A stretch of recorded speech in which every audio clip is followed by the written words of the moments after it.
When 200 furious people rushed Elvis's stage ready to destroy everything, the king had 30 seconds to make a choice: run for his life or face the mob. His decision didn't just save the concert, it created the most powerful moment of unity ever captured on stage.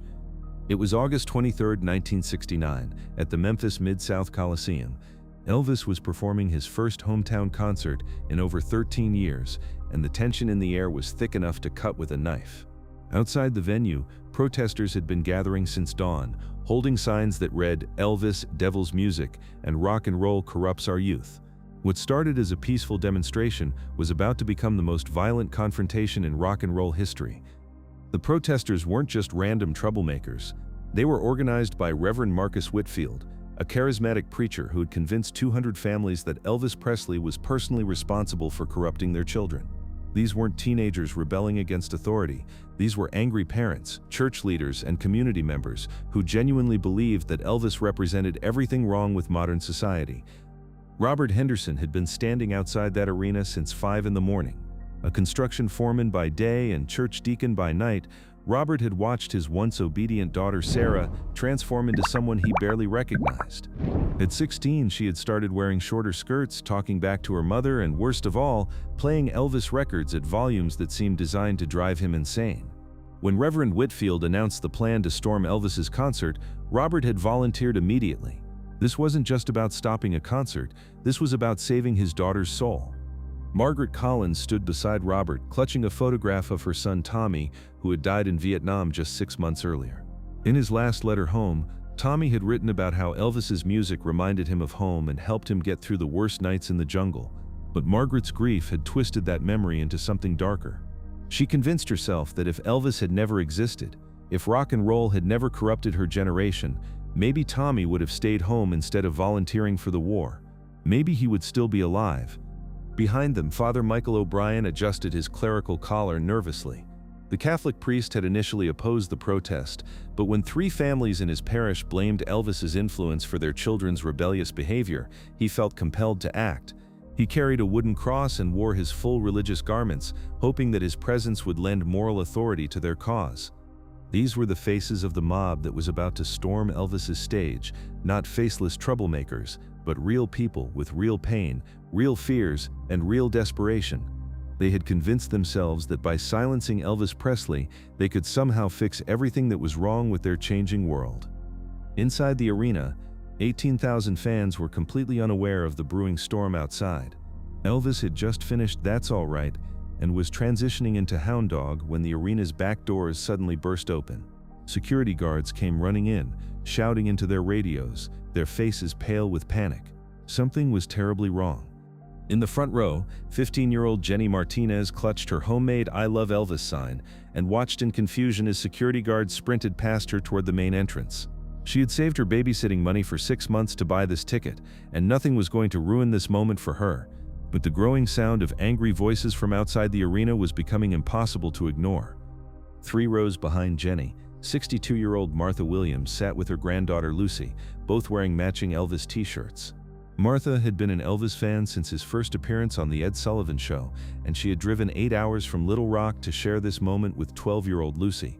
When the security guards rushed past them, Martha instinctively pulled Lucy closer, her grandmother's intuition telling her that something dangerous was approaching. Up in the balcony, Vietnam veteran Joe Brennan gripped the armrests of his seat as the sound of shouting voices triggered memories of combat that he tried every day to forget. Joe had discovered Elvis's music during his recovery in a military hospital, and tonight was supposed to be his first time in a crowd since returning from the war. The approaching chaos was awakening demons he thought he had buried. But Elvis, lost in the music and the energy of his hometown crowd, didn't notice the commotion at first. He was in his element, wearing a simple black leather jacket and pants, his hair perfectly styled, his movements more relaxed than they'd been in years. This was Memphis, his city, his people. Nothing could go wrong here. In his mind, he was already planning the next song, thinking about how good it felt to be back home, completely unaware that in less than 60 seconds, his entire life would change forever. That's when the main doors exploded open with a sound like thunder. 200 angry protesters poured into the arena like a human tsunami. They weren't just walking, they were running, screaming, pushing past overwhelmed security guards who had never dealt with anything like this before. The sound of their voices merged into a terrifying roar that cut through Elvis's microphone and silenced the band. Robert Henderson led the charge, his face red with rage and determination. Behind him came Margaret Collins, still clutching her son's photograph, tears streaming down her face as she screamed about justice for her boy. Father O'Brien tried to maintain some semblance of order, shouting prayers over the chaos, but even his voice was lost in the hurricane of human fury. "Shut it down," they screamed. "Devil's music, corrupting our children." The chants grew louder and more unified as they surged toward the stage. Some carried signs, others had their fists raised in the air, and all of them had the wild look of people who believed they were fighting for the very souls of their community. The protesters moved with the coordinated fury of people who had planned this moment for weeks. They had studied the arena's layout, identified the weakest security points, and timed their assault for maximum impact. This wasn't a spontaneous outburst. This was a calculated attack designed to destroy Elvis Presley's career once and for all. As they ran toward the stage, the protesters knocked over concession stands, scattered programs and merchandise, and pushed aside anyone who got in their way. Jenny Martinez's homemade sign was torn from her hands and trampled underfoot. Martha Williams shielded her granddaughter as angry strangers rushed past them, their faces twisted with a rage that seemed completely disproportionate to anything Elvis had actually done. The arena's acoustics amplified every sound. The thundering footsteps, the angry shouts, the crash of overturning chairs, into a symphony of chaos that seemed to shake the building's very foundations. This wasn't just a protest anymore. This was a riot. Elvis stopped singing mid-verse. The band, confused and frightened, gradually stopped playing as they watched this wave of humanity rushing toward them. For a moment, the only sounds in the arena were the thundering footsteps of the protesters and the panicked screams of fans who were being pushed aside or trampled in the chaos. Charlie Hodge, Elvis's longtime guitarist and friend, had never seen anything like this in 20 years of performing. His hands froze on his guitar strings as he watched the mob approach, his mind struggling to process what was happening. Scotty Moore, the legendary guitarist who had been with Elvis since the beginning, dropped his pick and took a step backward, his face pale with shock. Jerry Sheff, the bass player, looked toward the wings where Colonel Parker was gesturing frantically for the band to evacuate the stage immediately, but Jerry couldn't move. He was transfixed by the sight of Elvis standing perfectly still at center stage, watching this approaching army with an expression that was impossible to read. In the audience, panic was spreading like wildfire. Fans who had waited years to see Elvis were suddenly running for emergency exits, abandoning purses and jackets in their desperate scramble to escape. Parents grabbed their children and pushed toward the aisles, but the crowd was so dense that many people found themselves trapped in their seats, forced to watch the chaos unfold. But not everyone was running. Jenny Martinez, the 15-year-old who had saved for months to buy her ticket, refused to leave. Even without her sign, even with chaos erupting around her, she stood her ground and watched Elvis with an expression of fierce loyalty. If her hero was in danger, she wasn't going to abandon him. Martha Williams made a split-second decision that would haunt her for years. Instead of fleeing with her granddaughter, she pushed Lucy toward the emergency exit and shouted for her to run to the car. Then Martha turned back toward the stage, determined to witness whatever was about to happen to the man whose music had brought joy to 3 generations of her family. Security was completely overwhelmed. There were maybe 20 guards scattered throughout the venue, but they were facing 10 times that number of determined protesters who had planned this assault for weeks.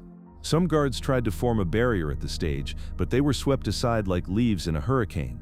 Others grabbed their radios, desperately calling for backup that couldn't possibly arrive in time. Captain Bill Morris, the head of arena security, had worked events for 15 years and had never encountered anything remotely like this. His emergency protocols were designed for individual troublemakers or small groups of drunk fans, not an organized assault by 200 people who seemed willing to do anything to reach their target.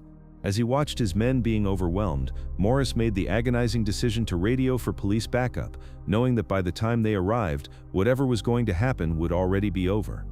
The security guards at the front of the stage faced an impossible choice. They could either abandon their posts and save themselves, or they could stand their ground and risk being seriously injured by the approaching mob. Most chose self-preservation, but 3 guards, Tom Bradley, Mike Carson, and Jose Hernandez, locked arms in front of the stage and prepared to make their final stand. Their courage lasted exactly 12 seconds before the first wave of protesters reached them. Robert Henderson, still leading the charge, didn't even slow down as he pushed through the three-man barrier. Behind him, the mob pressed forward with such force that the guards were knocked to the ground and nearly trampled. Now there was nothing between the protesters and Elvis except 30 feet of empty stage.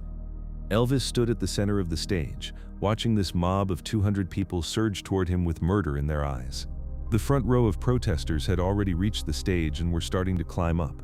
Behind them, the rest of the mob pressed forward, their chants growing louder and more menacing.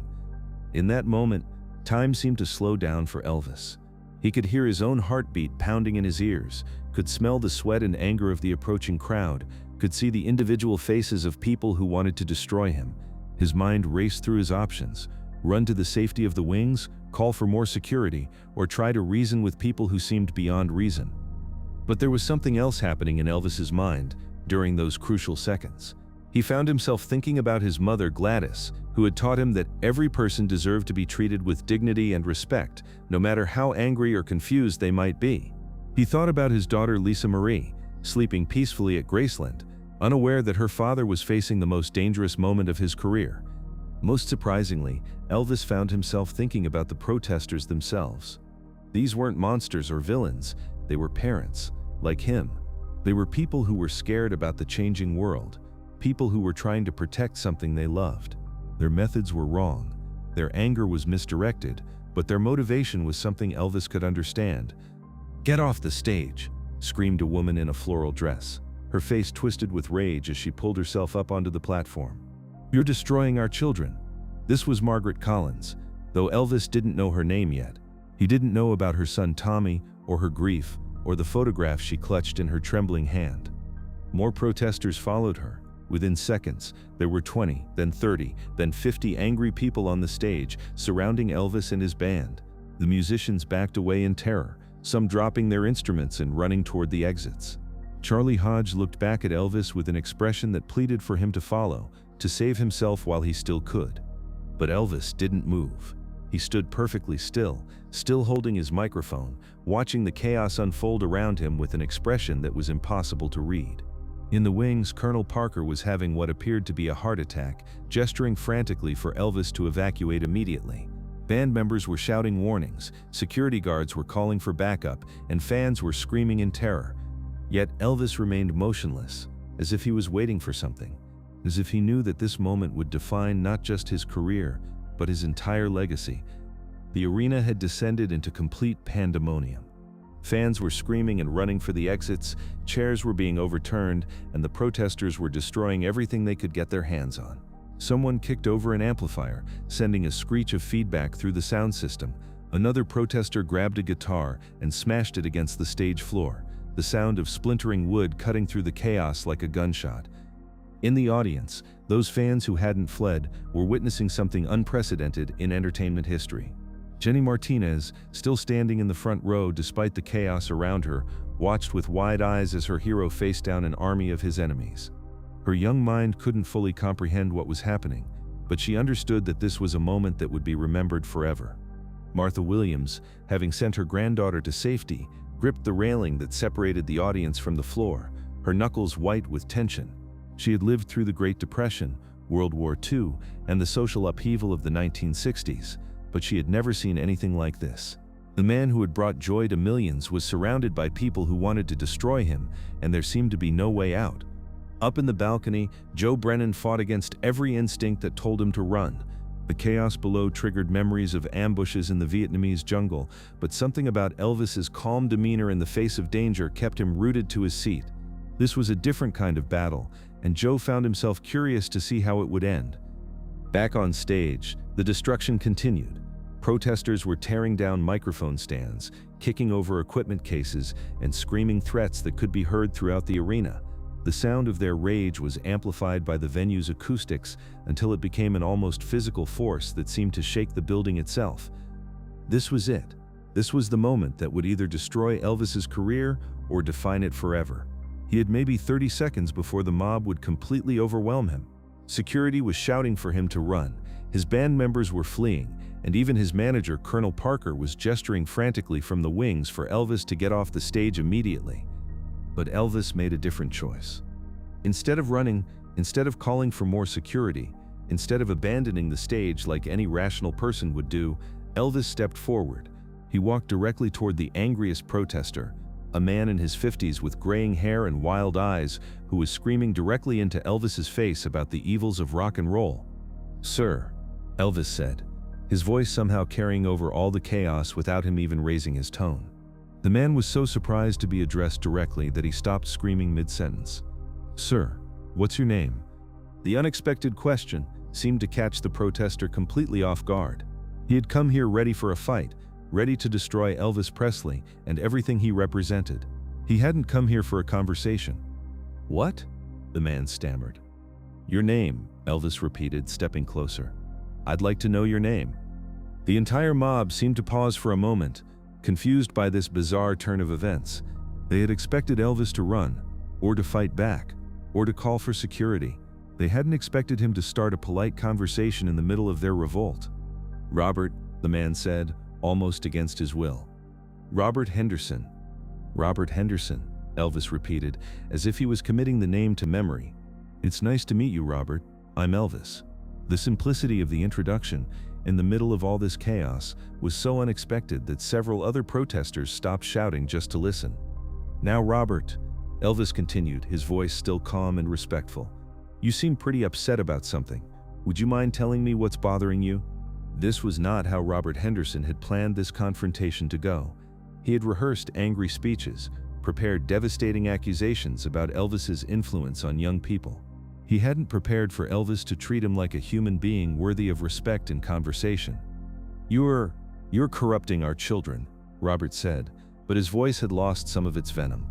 "Your music, your dancing, it's turning them into what, Robert?" Elvis asked gently. The question hung in the air. Around them, the other protesters were watching this exchange with growing confusion. Their leader, the man who had organized this assault, was having what appeared to be a civil conversation with their enemy. "Into rebels," Robert finally said. "Into kids who don't respect their parents or their church or their community." Elvis nodded thoughtfully, as if he was genuinely considering Robert's concern. "That must be really frightening for you as a parent. You love your children, and you're worried that something is going to hurt them." The empathy in Elvis's voice seemed to deflate some of Robert's anger. This wasn't the arrogant rock star he had expected to confront. This was someone who seemed to actually understand what he was feeling. "I have a daughter," Robert said, his voice quieter now. "Sarah. She's 16, and ever since she started listening to your music, she's been different, rebellious. She doesn't listen to me anymore." "That must be hard," Elvis said. "Can I ask you something, Robert? When you were 16, did you always agree with everything your parents said?" The question seemed to hit Robert like a physical blow. His face went through a series of expressions: anger, confusion, and then something that might have been recognition. While Elvis was having this conversation with Robert, something extraordinary was happening to the rest of the mob. The other protesters, who had come here ready for battle, found themselves listening to this exchange instead of continuing their assault. The man they had come to destroy was treating their leader with more respect than they had expected, and it was confusing everything they thought they knew about him. That's different," Robert said weakly. "Is it?" Elvis asked. "Or is it just part of growing up? Part of figuring out who you are as an individual?" By now, the entire arena was watching this surreal scene. 18,000 fans who had been running for the exits were slowly returning to their seats, mesmerized by what was unfolding on stage. The protesters who had been destroying equipment were standing still, listening to Elvis talk to Robert Henderson as if they were old friends having a conversation on someone's front porch. "Look, Robert," Elvis continued, "I never meant to cause problems between you and your daughter. That was never my intention.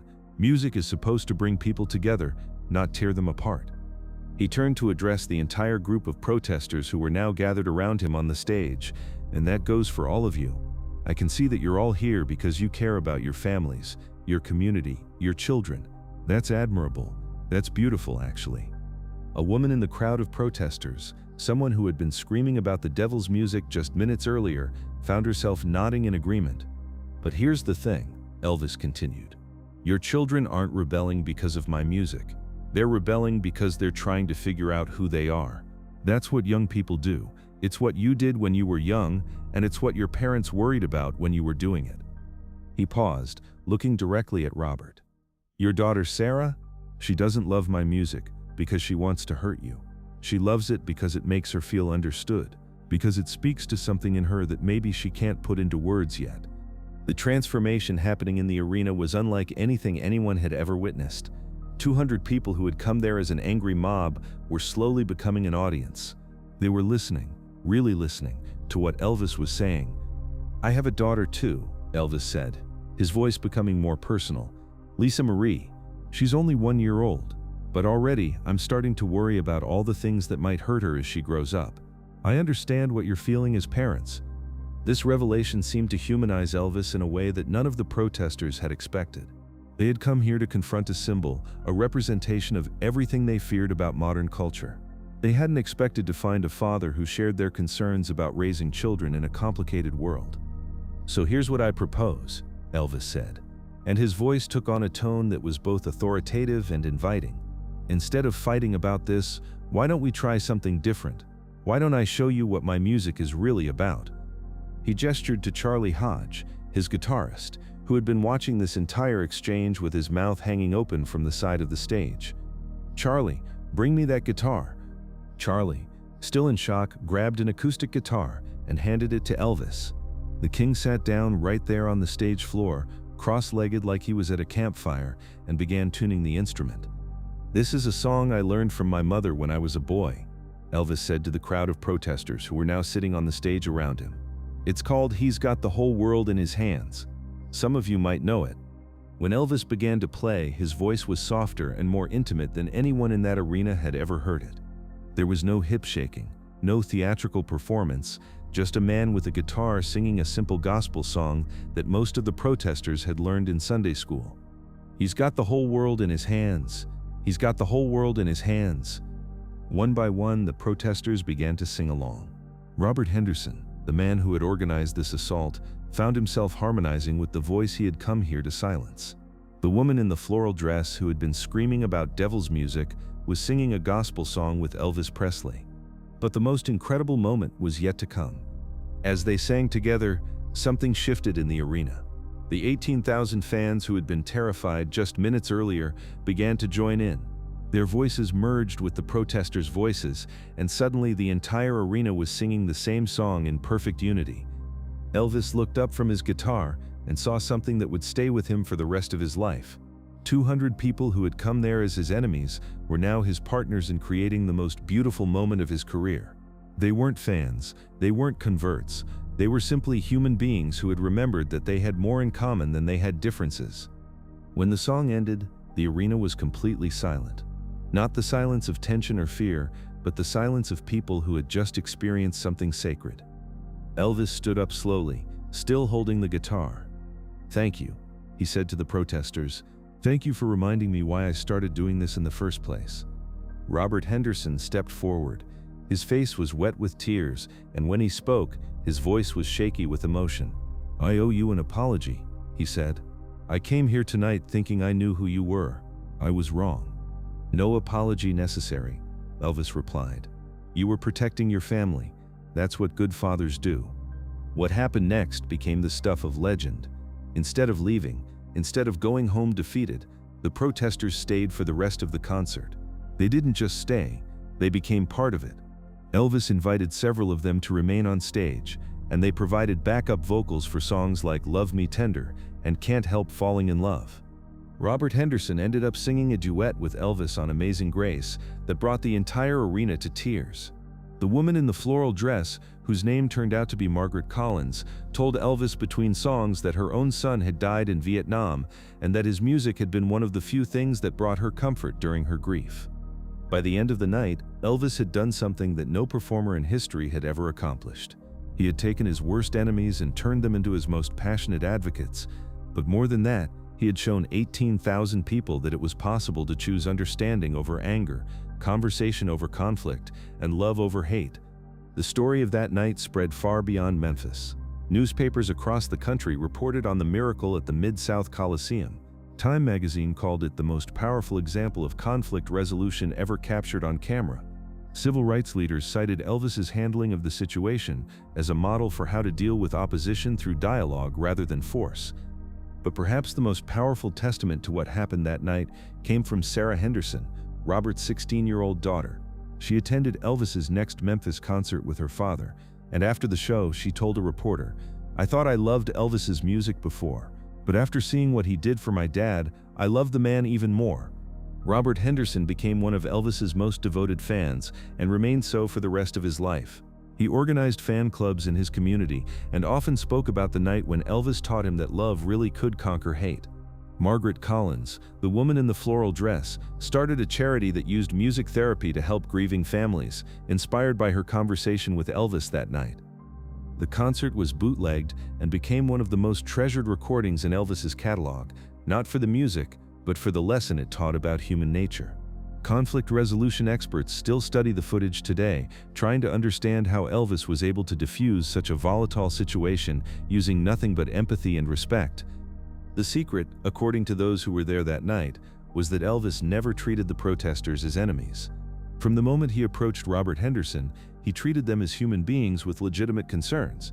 He listened to them, acknowledged their fears, and found common ground that everyone could stand on. Elvis showed us that night that there's no such thing as enemies. Robert Henderson said in an interview years later, "There are just people who haven't found their way to understanding each other yet."